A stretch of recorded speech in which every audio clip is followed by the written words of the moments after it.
Hello, in front of me I've got Sennheiser RS 165. In this video I'll show you how to charge the rechargeable batteries.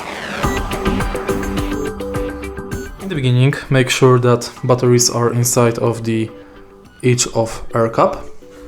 And now connect this cable to power outlet in your wall. The second end of the cable connect to the stand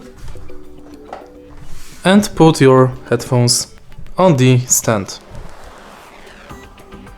Right here we've got the sticking place, put it on the top, and now the batteries will charge. If you find this video helpful, please leave a like, comment and subscribe.